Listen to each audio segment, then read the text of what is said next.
Langkah yang kedua adalah menjurnal pembelian bahan baku dan menjurnal pembelian bahan penolong. Ingat, kita harus bisa membedakan ya, mana bahan baku dan mana bahan penolong. Bahan baku adalah seluruh bahan yang dibeli. Jika bahan tersebut tidak ada, maka produk utama tidak bisa diproduksi. Sedangkan bahan penolong adalah bahan-bahan pendukung agar suatu produk bisa memiliki nilai tambah dalam proses produksinya, ya. Nah, bagaimana simulasinya? Kita langsung mengerjakan soal saja ya. Oke, kita lihat soalnya. Yang pertama adalah PT Ariswara Mebel merupakan perusahaan yang memproduksi furniture rumah tangga dan perusahaan menggunakan metode penentuan harga pokok pesanan dalam menentukan nilai HPP-nya.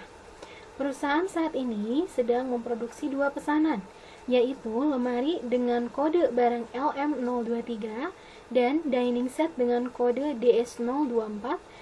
Selama tahun 2020, perusahaan memiliki data-data sebagai berikut. Nah, pada tanggal 1 Desember, perusahaan melakukan pembelian bahan baku kayu sebanyak 50 balok dengan harga per balok 500.000 dan bahan penolong berupa cat 10 ember dengan harga per ember 350.000. Penjurnalan untuk pembelian bahan baku dan bahan penolong adalah sebagai berikut. Pembelian bahan baku, maka nilai yang didebet akunnya adalah persediaan bahan baku.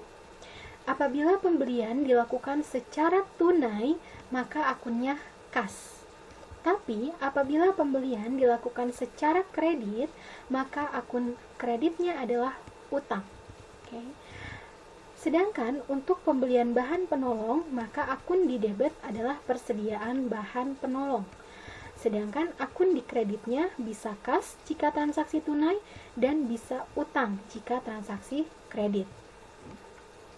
Kita langsung mengerjakan soalnya ya. Nah, di tanggal 1 Desember, perusahaan melakukan pembelian. Saya berikan contoh, misalnya membeli bahan bakunya adalah secara tunai, maka akun di debitnya adalah persediaan bahan baku sebesar 25 juta. Dari mana? Karena belinya kan 50 balok dengan harga per balok 500.000. Jadi 25 juta. Karena pembeliannya tunai, maka akun kreditnya adalah kas. Sedangkan misal dalam membeli bahan penolong yaitu cat, yaitu secara kredit, maka akun di debitnya adalah persediaan bahan penolong sebesar 3.500.000. Dari mana? Dari 10 ember dikali 350.000. Sedangkan akun di kreditnya karena transaksinya secara kredit, maka akunnya adalah utang dagang, yaitu 3.500.000. Gampang ya?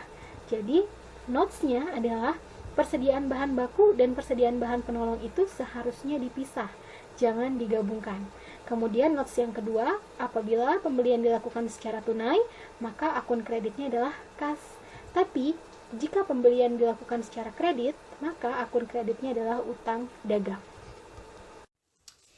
Nah, langkah yang ketiga adalah melakukan penjurnalan terhadap pemakaian bahan baku dan bahan penolong. Yang harus menjadi catatan, ketika perusahaan memproduksi lebih dari satu jenis barang, maka penjurnalannya pun harus dilakukan masing-masing. Jadi jangan digabungkan. Misalnya dalam hal ini, perusahaan memproduksi dua jenis barang, yaitu lemari dan dining set. Nah, dalam melakukan penjurnalannya pun harus dilakukan secara masing-masing. Jadi berapa penggunaan bahan baku untuk lemari, berapa penggunaan bahan baku untuk dining set, itu harus dicatat masing-masing. Jangan digabungkan. Kenapa? Tujuannya adalah agar memudahkan tracing. Ketika nanti akan menghitung berapa biaya produksi untuk lemari, berapa biaya produksi untuk dining set, kita tidak kebingungan karena sudah dilakukan penjurnalan secara masing-masing, tidak digabungkan. Oke, kita lihat soalnya ya. Nah, tanggal 2 Desember, perusahaan memulai produksi dengan kode barang LM023 dan DS024, di mana pemakaian bahan baku untuk kode barang LM023 adalah 20 balok kayu dengan harga beli 500.000, dan pemakaian bahan baku untuk kode barang DS024 adalah 15 balok kayu dengan harga 500.000. Ingat, pemakaian bahan baku nilainya menggunakan harga beli, yaitu 500.000. Sedangkan penggunaan bahan penolong berupa cat untuk kode barang LM023 adalah 3 ember dengan harga 350.000, dan penggunaan cat untuk kode barang DS024 adalah 2 ember, sama dengan harga 350.000 per ember. Nah, jurnal untuk pemakaian bahan baku atau bahan penolong jurnal untuk pemakaian bahan baku dan bahan penolong adalah sebagai berikut ini. Jurnal pemakaian bahan baku adalah BDP, BBB, di debit, dan persediaan bahan baku di kredit. BDP itu adalah barang dalam proses, sedangkan BBB adalah biaya bahan baku.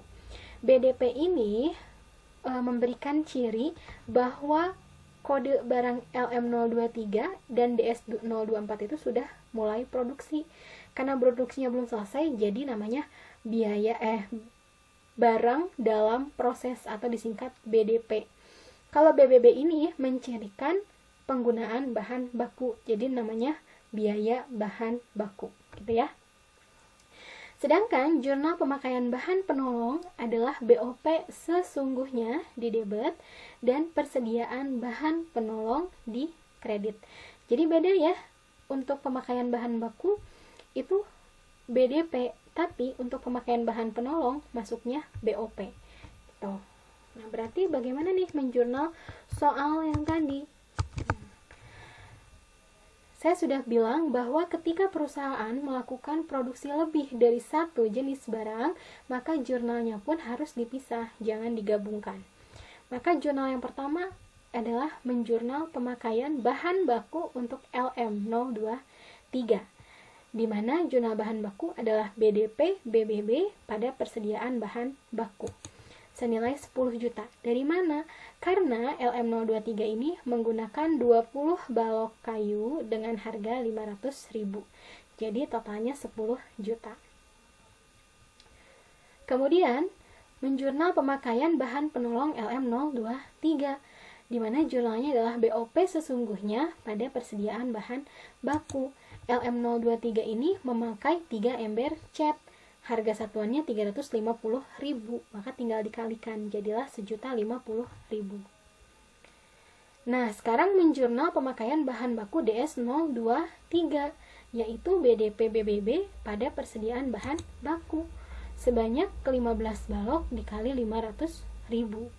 Dan bahan penolongnya adalah BOP sesungguhnya pada persediaan bahan baku, yaitu menggunakan 2 ember cat dengan harga 350.000 satu embernya. Jadi nilainya 700.000. Mudah ya, Anda tinggal mengikuti jurnal yang distandarkan dan tinggal menghitung berapa penggunaan bahannya.